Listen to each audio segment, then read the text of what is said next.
اعوذ باللہ من الشیطان الرجیم بسم اللہ الرحمن الرحیم الحمد للہ رب العالمین الرحمن الرحیم مالک یوم الدین ایاک نعبد و ایاک نستعین اہدنا الصراط المستقیم صراط الذین انعمت علیہم غیر المغضوب علیہم ولا الضالین آمین۔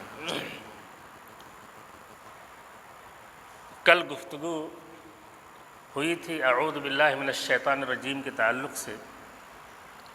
چونکہ وقت کم ہوتا ہے اور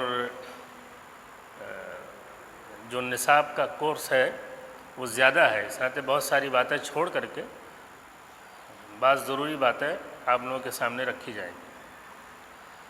بسم اللہ الرحمن الرحیم، اللہ کے نام سے جو بڑا رحم کرنے والا، بڑا مہربان ہے۔ بسم اللہ الرحمن الرحیم، جس کو عربی زبان میں بسملہ کہا جاتا ہے،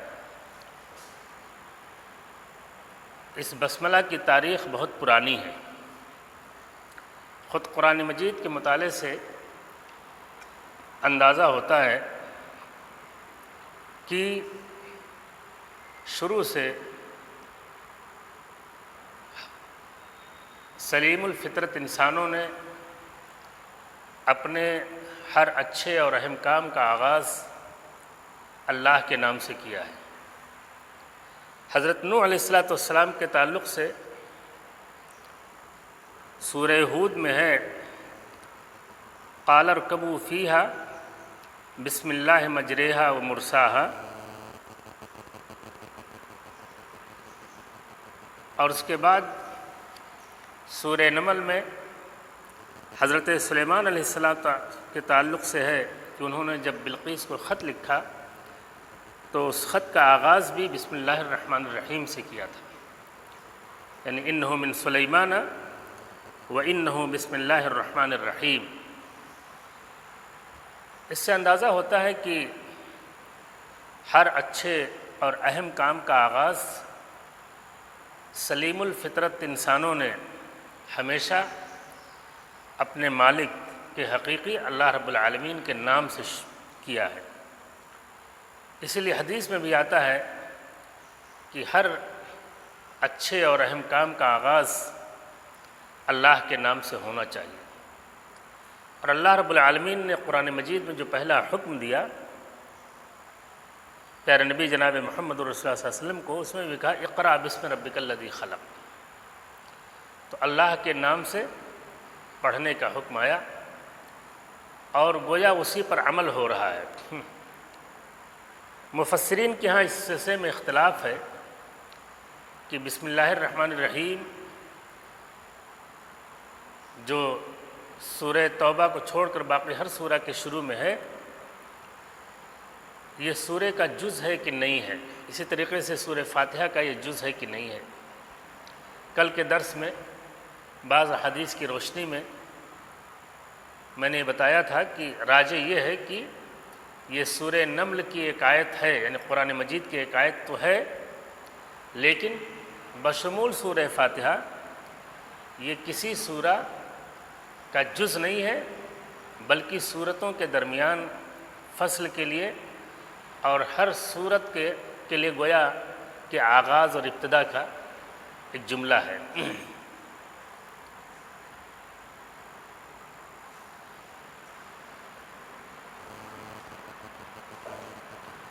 کیا لگائیں گے کچھ؟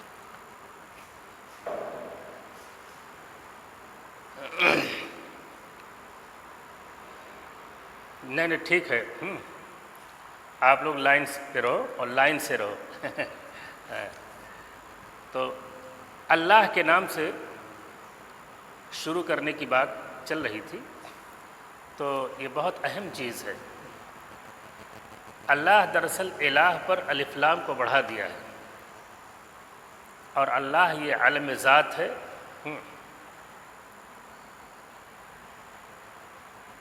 اور اللہ کا اطلاق اس ایک ذات جو ہم سب کا خالق، مالک اور رب ہے، اس کے علاوہ کسی اور پر نہیں ہو سکتا ہے۔ الرحمن الرحیم، رحمان رحیم، یہ دونوں رحمت سے مشتق ہیں اور دونوں صیغہ مبالغہ ہیں۔ رحمان میں رحیم کے مقابل میں مبالغہ زیادہ ہے، اس ناطے کہ رحمان میں حروف زیادہ ہیں، اور عربی زبان کا یہ اصول ہے کہ زیادت المبنی تدل علی زیادت المعنی، یعنی کسی لفظ میں اگر حروف زیادہ ہوں تو اس کے اندر معنی بھی زیادہ پایا جاتا ہے۔ اور رحمان کا لفظ بھی، یا رحمان جو اسماء الحسنی میں سے ہے، اللہ کے علاوہ کسی اور کے لیے اس کا اطلاق نہیں ہوتا ہے۔ اللہ تعالیٰ نے فرمایا ہے قُلِ ادْعُوا اللَّهَ أَوِ ادْعُوا الرَّحْمَٰنَ أَيَّمَّا تَدْعُوا فَلَهُ الْأَسْمَاءُ الْحُسْنَىٰ۔ اور حدیث میں ہے کہ إِنَّ لِلَّهِ 99 اسما من احصاها دخل الجنہ۔ امام قرطبی نے بڑی اچھی توجیہ کی ہے۔ ایک طرف شروع میں الرحمن الرحیم آیا، اور پھر جب سورہ فاتحہ شروع ہوتی ہے الحمدللہ رب العالمین سے، تو رب العالمین کے بعد جی ہلو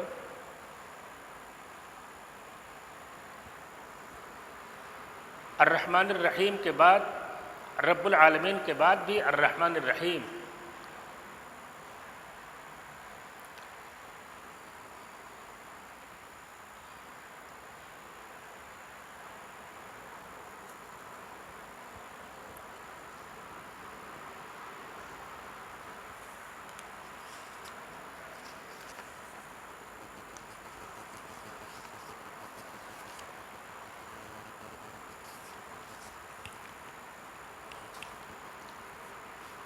الحمدللہ رب العالمین، حمد کہتے ہیں الثناء باللسان علی الجمیل الاختیاری،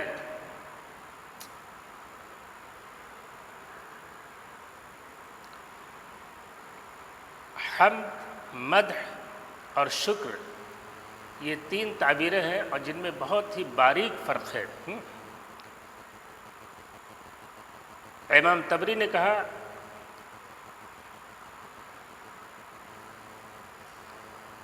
کہ تمام ائمہ لغت کا اتفاق ہے اس بات پر کہ وہ حمد اور شکر کو ایک معنی میں لیتے ہیں۔ حمد کی جگہ پر شکر کا لفظ اور شکر کی جگہ پر حمد کا لفظ بولتے ہیں۔ علامہ ابن کثیر رحمۃ اللہ علیہ نے اس سے اختلاف کیا۔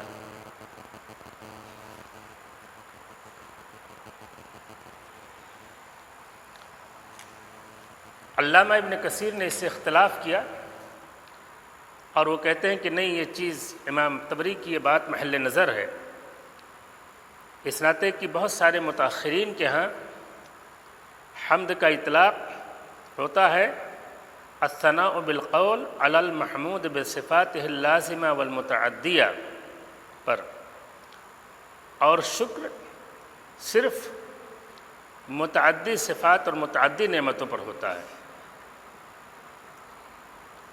اس طرح سے شکر اور حمد میں علامہ ابن کثیر رحمۃ اللہ علیہ نے فرق کی بات کی ہے۔ عام طور پہ اردو مترجمین نے حمد کا ترجمہ تعریف اور ثنا سے کیا ہے۔ اس سلسلے میں الگ راہ اختیار کی ہے صاحب تدبر القرآن نے، اور انہوں نے حمد کا ترجمہ شکر سے کیا ہے۔ اس میں کوئی بہت بڑا مسئلہ نہیں ہے اور کوئی بہت بڑا فرق نہیں ہے۔ حمد اور شکر یہ دونوں میں عموم و خصوص کی نسبت ہے، کسی زاویے سے یہ عام ہے اور کسی زاویے سے شکر عام ہے، کسی زاویے سے یہ خاص ہے، کسی زاویے سے شکر خاص ہے۔ تو الحمدللہ رب العالمین، ہر طرح کی تعریف اور ہر طرح کی حمد اللہ کے لیے جو رب العالمین ہے۔ اللہ کی حمد ہم اس لیے کرتے ہیں کہ وہ ہمارا اللہ ہے، ہمارا معبود ہے، اور وہی ہمارا رب اور وہی ہمارا پالنہار ہے۔ وہ رب العالمین ہے۔ اللہ رب العالمین کے سوا عالم کہتے ہیں جو اللہ رب العالمین کے ماں سے جتنی چیزیں اس کائنات میں ہیں سب وہ عالم میں داخل ہیں۔ عالم کی جمع عالمین یہ ذوی العقول کے لیے ہے، اسی لیے بعض لوگوں نے کہا کہ اس میں صرف 4 قسم کی مخلوقات شامل ہیں: انسان، جنات، فرشتے اور شیاطین۔ لیکن یہ بات درست نہیں ہے۔ درست بات یہی ہے کہ اس میں اللہ رب العالمین کے علاوہ جتنی مخلوقات ہیں سب اس میں شامل ہیں۔ الرحمن الرحیم جو بہت رحمت والا ہے، رب العالمین کے بعد اللہ تعالیٰ نے الرحمن الرحیم یعنی اپنی صفت رحمت کا تذکرہ کیا۔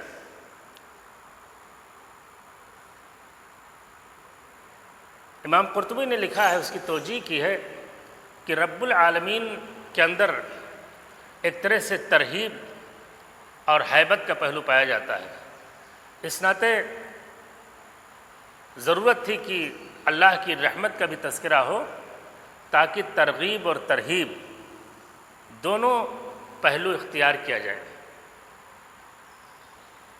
حمد اللہ کی اس لیے ہم کرتے ہیں کہ اللہ ہمارا رب العالمین ہے، اور اس لیے بھی وہ حمد کا سزاوار ہے کہ وہ بڑا رحمان، بڑا مہربان اور بڑا دیالو ہے۔ مالک یوم الدین، جزا کے دن کا مالک ہے۔ سوال پیدا ہوتا ہے، ایک طالب علم پوچھ سکتا ہے کہ بھئی اللہ تو ہر چیز کا مالک ہے، صرف قیامت کے دن کا تھوڑی مالک ہے؟ ہمیشہ مالک ہے، اس دنیا میں بھی مالک ہے اور آخرت میں بھی مالک رہے گا۔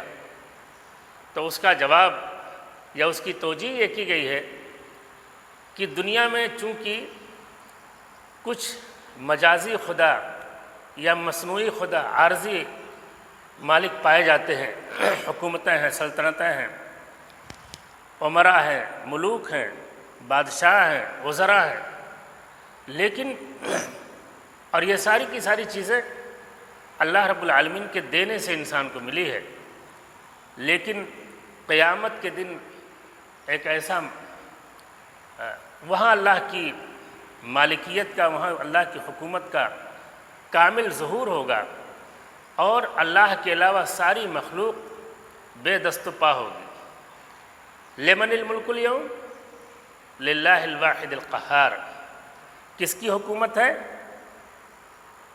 اللہ ہی جواب دے گا کہ اس اللہ کی جو اکیلا ہے، تنہا ہے اور قہار ہے۔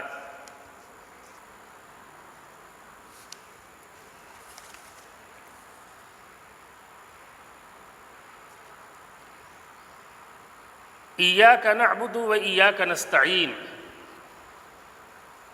اے اللہ ہم تیری ہی عبادت کرتے ہیں اور تجھی سے مدد چاہتے ہیں۔ یہ چوتھی آیت ہے، اور اسی آیت کا آدھا حصہ اللہ نے کہا ہمارے لیے اور آدھا حصہ بندے کے لیے۔ ایاک نستعین، یہ بندہ اللہ سے مدد طلب کرتا ہے، اور اللہ نے پیشگی کہہ دیا وَلِعَبْدِ مَا سَأَلَ، بندہ جو کچھ مانگتا ہے میں نے اس کو دے دیا۔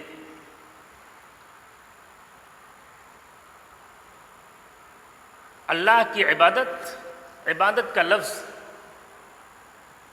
ایک شرعی اصطلاح ہے، اللہ کے تمام مامورات پر عمل کرنا اور اللہ کی تمام منہیات سے بچنا۔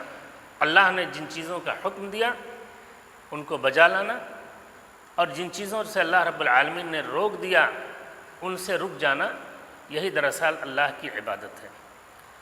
اللہ کی عبادت کے اہم ترین لوازم میں اللہ کی اطاعت ہے۔ اسی ناطے قرآن مجید میں کہیں کہیں عبادت کا لفظ ایسے آیا ہے کہ جیسے کہ وہاں اطاعت ہی کے مفہوم ہوں۔ مثلا قرآن مجید میں ایک جگہ لا تعبد الشیطان، شیطان کی عبادت نہ کرو۔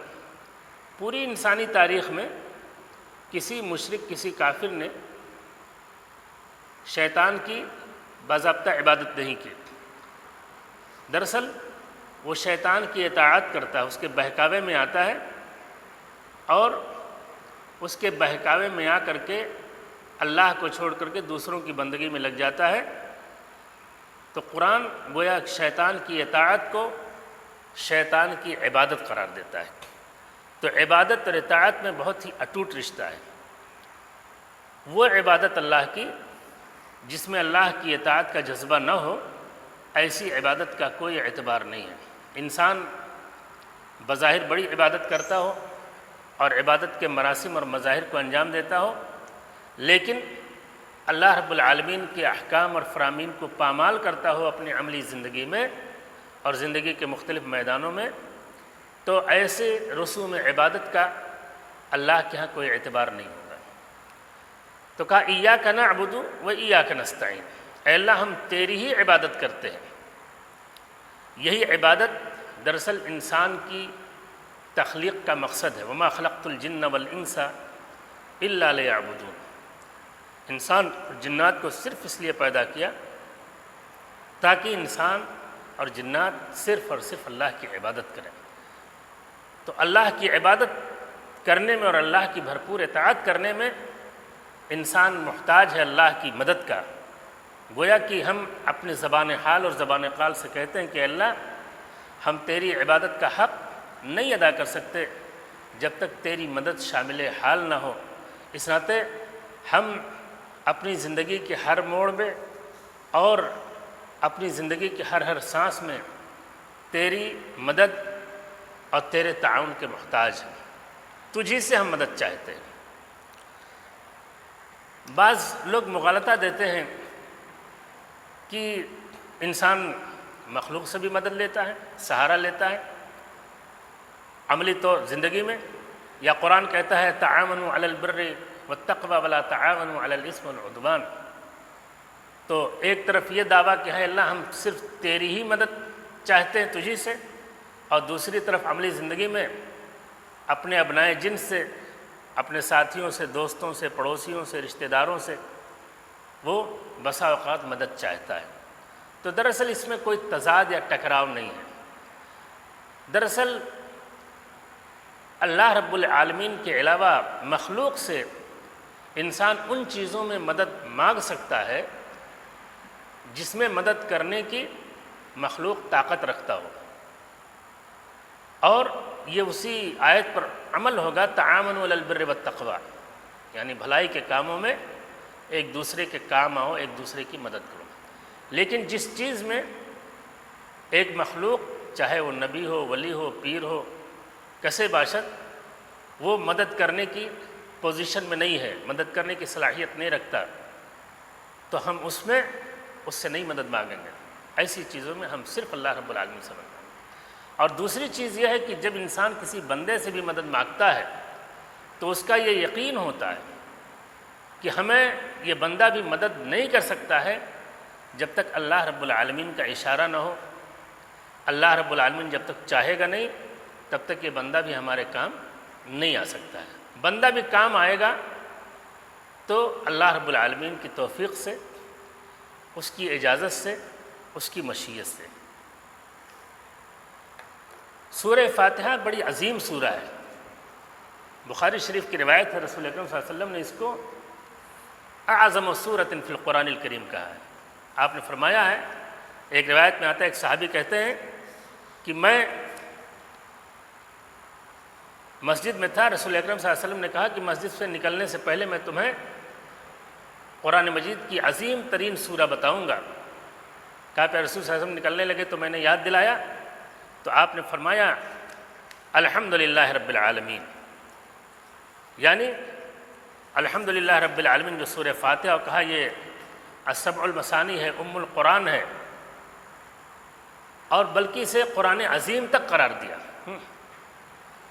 تو سورہ فاتحہ یہ قرآن مجید کا مغز، اس کی اساس، اس کا خلاصہ، اس کا دیباچہ اور اس کا مقدمہ ہے، اور اس کو قرآن مجید کی عظیم ترین سورہ رسول اکرم صلی اللہ علیہ وسلم نے اپنی زبان مبارک سے بتایا۔ ایک دوسری حدیث میں پیارے رسول صلی اللہ علیہ وسلم نے فرمایا کہ سورہ فاتحہ اور سورہ بقرہ کی آخری آیتیں یہ دو نور ایسے ہیں جو آپ کو دیے گئے، جو آپ کے علاوہ کسی اور نبی کو نہیں دیے گئے۔ اس میں سورہ فاتحہ کو اور سورہ بقرہ کی آخری آیات کو بتایا گیا ہے۔ تو یہ سورہ مبارکہ جو بڑی اہم سورہ ہے، اس کا ایک نام میں نے بتایا تھا کہ الصلاح بھی ہے، یعنی اس کا صلاۃ سے یا نماز سے بڑا گہرا رشتہ ہے۔ ہر رکعت میں، ہر نماز میں انسان کو سورہ فاتحہ پڑھنی ہے، امام ہو، مقتدی ہو، سری نماز ہو، جہری نماز ہو، سنت ہو، فرض ہو، ہر نماز میں پڑھنی ہے۔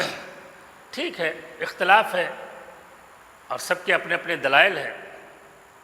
مقتدی کے لیے بعض لوگوں کا خیال ہے کہ ہمیشہ ہر مقتدی کو، چاہے وہ سری نماز ہو، جہری نماز ہو، اس کو سورہ فاتحہ پڑھنی ہے، ضروری ہے، اور یہی راجح ہے۔ بعض لوگوں کا خیال ہے کہ نہیں، سورہ فاتحہ کسی بھی نماز میں مقتدی نہیں پڑھے گا، جیسا کہ ہمارے علماء احناف کا خیال ہے۔ ان کے بھی اپنے دلائل ہیں۔ اب اگر وہ نہیں پڑھتے اپنے دلائل کی بنیاد پر، تو ہم یہ فتویٰ نہیں دے سکتے ہیں کہ ان کی نماز باطل ہو گئی، اور وہ جب ان کی نماز باطل نہیں ہو گئی تو گویا کہ جو نماز نہ پڑھے وہ مسلمان نہیں۔ بعض سطحی قسم کے لوگ اس طرح کی بات کہتے ہیں، تو یہ چیز درست نہیں ہے۔ ٹھیک ہے، ہم اس کو صحیح نہیں مانتے، لیکن اس پر ہم ایسا کوئی فتویٰ نہیں صادر کر سکتے کہ کہیں کہ نہیں، ان کی نماز باطل ہو گئی، اور جب نماز باطل ہو گئی، جب نماز ہی نہیں تو دین اسلام نہیں، دین اسلام نہیں تو پھر وہ مسلمان نہیں۔ اور تیسری رائے یہ ہے کہ جہری نماز میں مقتدی سورہ فاتحہ نہیں پڑھے گا۔ یہی رائے شیخ البانی رحمۃ اللہ علیہ کی ہے، اور متقدمین میں علامہ ابن تیمیہ رحمۃ اللہ علیہ کی بھی یہی رائے ہے۔ تو سب کے اپنے اپنے دلائل ہیں۔ بہرحال بہت کلوز رشتہ ہے نماز کا سورہ فاتحہ سے، اسی ناطے اس کو سورۃ الصلاح بھی کہا گیا ہے۔ سورہ فاتحہ میں اللہ تعالیٰ نے ایک تو اپنا تعارف کروایا ہے، اللہ نے اپنا تعارف کروایا ہے۔ اللہ کا لفظ، رب کا لفظ، رحمان کا لفظ، رحیم کا لفظ، یہ سب اللہ رب العالمین کے تعارف کے طور پر یہ الفاظ آئے ہیں، اور اس صورت کی بنیاد گویا الوہیت، ربوبیت اور رحمت پر ہے۔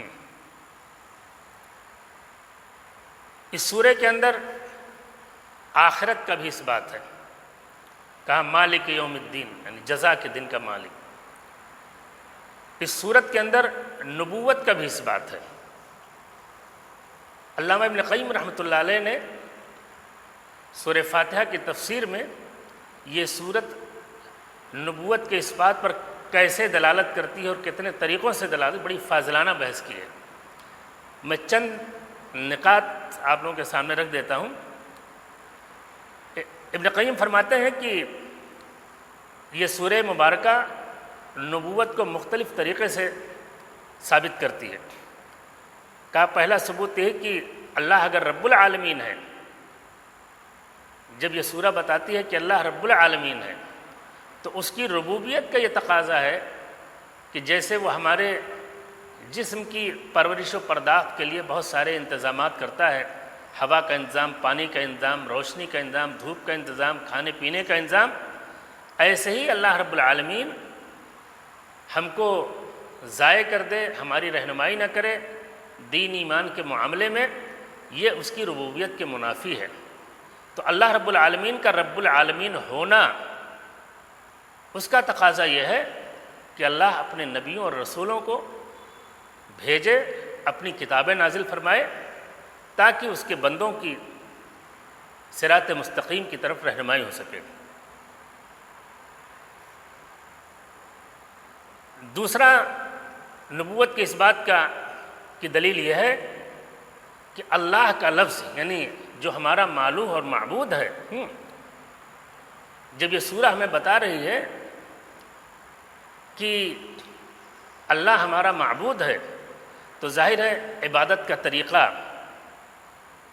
عبادت کی تفصیل ہم کو اگر مل سکتی ہے تو انبیاء اور رسولوں کے راستے سے مل سکتی ہے، انہی کے واسطے سے مل سکتی ہے۔ لہذا اللہ کی معبودیت کا بھی تقاضا ہے کہ اللہ اپنے رسولوں کو بھیجے تاکہ وہ ہمیں طریق بندگی سکھلائیں۔ تیسری جہت یہ ہے کہ اللہ رحمان ہے اور اس کی رحمت کا تقاضا یہ ہے کہ وہ اپنے بندوں کی رہنمائی کے لیے دنیا میں اپنے رسولوں کو بھیجے، اپنی کتابیں نازل فرمائے۔ اور اس طریقے سے دسیوں نکتے اٹھائے ہیں علامہ ابن قیم رحمۃ اللہ علیہ نے، جس میں انہوں نے یہ ثابت کیا ہے کہ یہ سورہ جس طریقے سے اللہ کی الوہیت اور اس کی ربوبیت کا بیان ہے، آخرت کا بیان ہے، ایسے ہی اس سورہ کے اندر اس بات رسالت بھی ہے، اس بات نبوت بھی ہے۔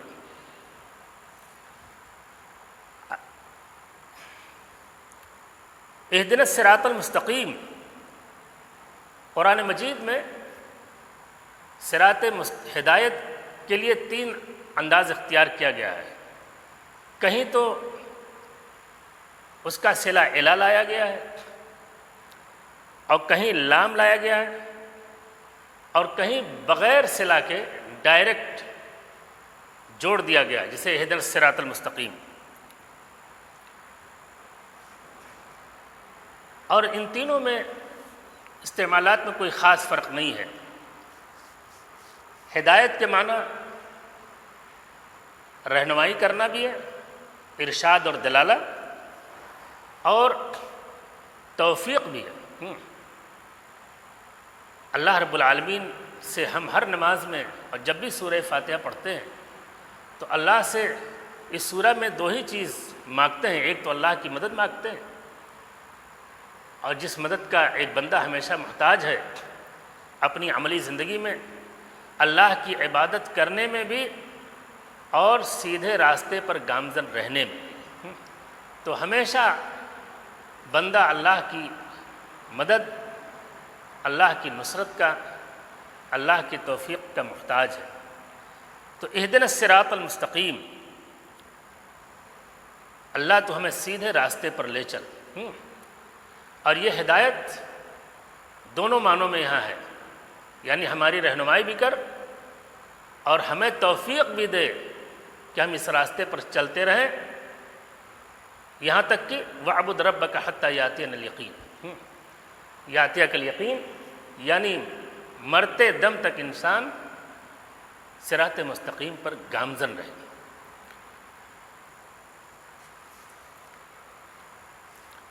راستہ مستقیم اس وقت ہوگا جب اس کے اندر 4-5 چیزیں پائی جائیں۔ پہلی چیز تو یہ کہ سیدھا ہو، الاستقامہ۔ دوسرا یہ کہ اس راستے کے اندر یہ صلاحیت ہو کہ وہ منزل تک پہنچا دے۔ تیسری شرط یہ ہے کہ وہ قریب ہو، ٹیڑھا میڑھا نہ ہو۔ جب سیدھا ہوگا تو قریب ہوگا، اور راستے میں اگر کجی ہے، موڑ زیادہ ہیں تو فاصلہ بڑھ جائے گا۔ چوتھی چیز یہ ہے کہ وہ تمام چلنے والوں کے لیے کافی و شافی ہو، تنگ نہ ہو۔ اور پانچویں چیز یہ ہے کہ وہ راستہ بالکل کلیئر اور متعین نہ ہو، کسی قسم کا کوئی کنفیوژن نہ ہو۔ اللہ تعالیٰ نے اس راستے کو بہت ہی کلیئر کیا، اور کلیئر کیسے کیا؟ کہا اہدنا الصراط المستقیم، یہ نہیں کہا اہدنا صراطا مستقیم۔ ایک تو الف لام لا کر کے اس کو معرفہ بتایا، اور اسی پر اکتفا نہیں کیا، بلکہ اس کو 2 طریقے سے معرفہ بنایا، ایک تو الف لام لا کر کے جو ادات تعریف ہے، اور دوسرے اضافت کے ذریعے سے، گویا کہ اس کو ڈبل معرفہ بنایا، الصراط المستقیم، اور اس کے بعد کہا صراط الذین انعمت علیہم، یعنی اس کو ایک کے بجائے دو بار معرفہ بنایا تاکہ بالکل کلیئر ہو کہ صراط مستقیم کے سلسلے میں کوئی شک و شبہ نہیں ہے۔ مفسرین نے، کسی نے کہا الاسلام، کسی نے کہا طریق القرآن، کسی نے کہا طریق الانبیاء، تو دراصل سب کا مفہوم ایک ہے، سب کی مراد ایک ہے۔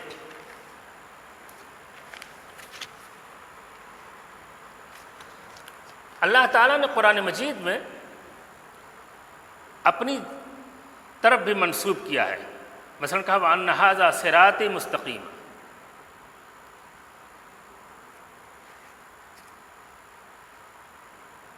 تو اللہ رب العالمین نے چونکہ اس راستے کو مشروع کیا اور اس راستے کو اسی نے متعین کیا، لہٰذا وہ اللہ رب العالمین کا بھی راستہ ہے۔ تو یہ اللہ کی طرف بھی منسوب ہوتا ہے، اس کی نسبت ہوتی ہے، اور بندوں کی طرف نسبت ہوتی ہے۔ تو اللہ کی طرف نسبت ہوگی تو اس نسبت کا مطلب یہ ہوا کہ یہ راستہ متعین کردہ اللہ رب العالمین کا ہے، اور بندوں کی طرف جب نسبت ہوئی تو جسے کہا اِنَّكَ لَتَهْدِي إِلَىٰ صِرَاطٍ مُسْتَقِيمٍ، تو اس کا مطلب یہ ہے کہ بندے اس راستے پر چلنے والے ہیں۔ پھر اس راستے کا تعارف کروایا، کا صراط الذین انعمت علیہم، تیرے ان بندوں کے راستہ جن پر تیری نعمتوں کی بارش ہوئی۔ انسان چلتا ہے اگر کسی راستے پر، انسان کو سماجی جانور قرار دیا گیا ہے، یعنی تنہا اگر جائے گا تو اسے وحشت محسوس ہوگی، گھبراہٹ ہوگی، تنہائی کا احساس ہوگا، اور کوئی بھی سفر طے کرنے میں جب کوئی رفیق سفر ہوتا ہے تو انسان کو مانوس ہوتا ہے، انسان اسے سہولت ہوتی ہے۔ اس ناطے اس وحشت کو دور کرنے کے لیے گویا اللہ تعالیٰ نے بتایا کہ صراط الذین انعمت علیہم، اس راستے کا تعارف مثبت منفی دونوں انداز میں کروایا، کہا ان کے راستے پر ہمیں چلا جن بندوں پر تیری نعمتوں کی بارش ہوئی ہے۔ اور کن بندوں پر نعمتوں کی بارش ہوئی؟ قرآن کہتا ہے مَن یُطِعِ اللَّهَ وَالرَّسُولَ فَأُولَٰئِکَ مَعَ الَّذِینَ أَنْعَمَ اللَّهُ عَلَیْہِم مِّنَ النَّبِیِّینَ وَالصِّدِّیقِینَ وَالشُّہَدَاءِ وَالصَّالِحِینَ وَحَسُنَ أُولَٰئِکَ رَفِیقًا۔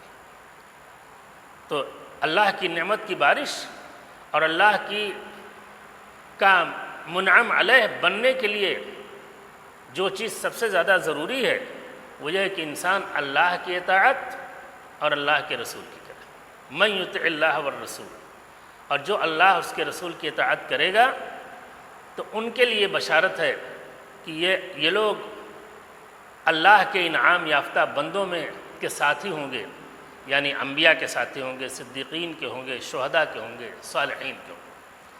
تو صراط مستقیم کا ایک تعارف تو یہ کرایا کہ یہ انبیاء، صدیقین، شہداء اور صالحین کا راستہ ہے، یہ لوگ اس راستے پر چلیں۔ اس ناطے اے میرے بندے، اس راستے پر اگر تو چل رہا ہے تو دنیا میں، سماج میں اگر تو اکیلا ہے، چند لوگ ہیں، تو تعداد کی قلت سے تمہیں وحشت زدہ ہونا اور خائف ہونے کی ضرورت نہیں ہے، بلکہ تم سے پہلے اور آگے چلو گے تو تمہارا اچھا وقت ہو گیا، ٹھیک ہے، جزاک اللہ خیر، ٹھیک ہے بھائی، ختم ہو گیا بات، کل انشاءاللہ۔